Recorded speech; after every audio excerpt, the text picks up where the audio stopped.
Hi, I'm Anna Roberts and you're watching Comms Over Coffee, bringing you more clarity, confidence and creativity to every aspect of your life.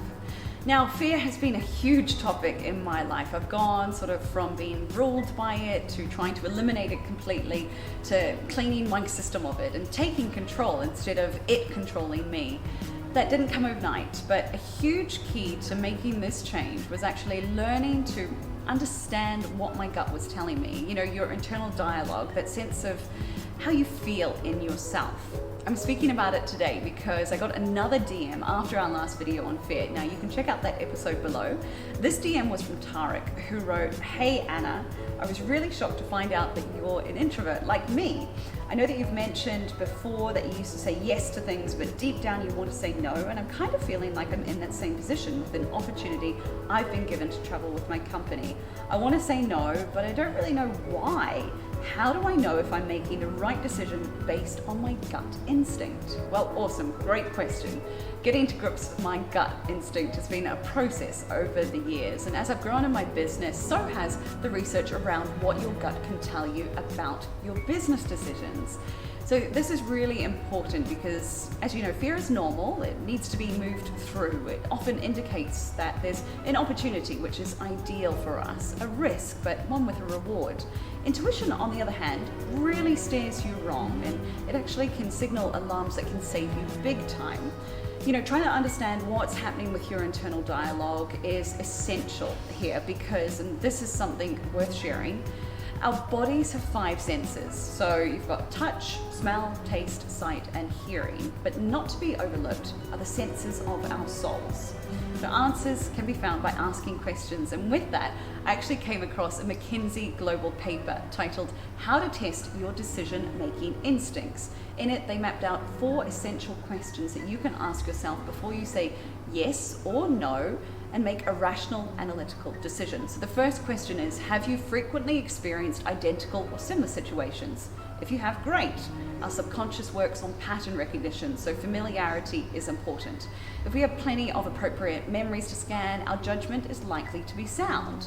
But the way to judge appropriate familiarity is by looking at the main uncertainties in situations. So you've got to ask yourself, do you have sufficient experience to make sound judgments about them?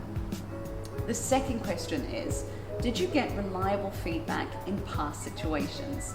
So remember that previous experience is useful to us, but only if we learnt the right lessons, and as a default mechanism, at the time we make a decision, our brains record it as a good judgment.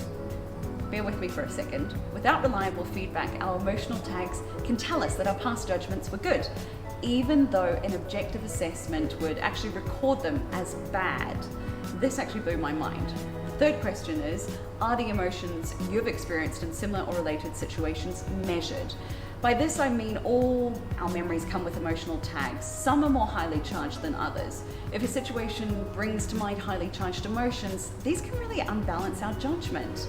And finally, are you likely to be influenced by any inappropriate personal interests or attachments? So an easy example is that if we're trying to decode between 2 different office locations for an organization, one is more personally convenient, for example, we should be cautious because our subconscious will have more positive emotional tags to the more convenient location. You know, we like to make sure that we're taken care of first as humans. So you need to take your gut feeling as an important data point, but then you have to consciously and deliberately evaluate it to see if it makes sense in this context. And you need strategies that help rule out things like those questions that I've gone through.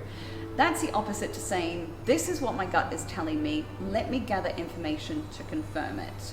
I hope that that gives you, Tarek, the right information to make the best decision that you can for your career or for your business. Now, let me ask you, when's the time that you heard your gut speaking to you and you actually listened and made an evaluated decision? I'd love to hear what you've experienced and what those results have been for you in those situations and what you've learned from listening to your internal dialogue. If you love hearing more about research-based approaches to opening up your communication channels, boosting your confidence, and channeling your creativity, then hit subscribe to never miss an episode.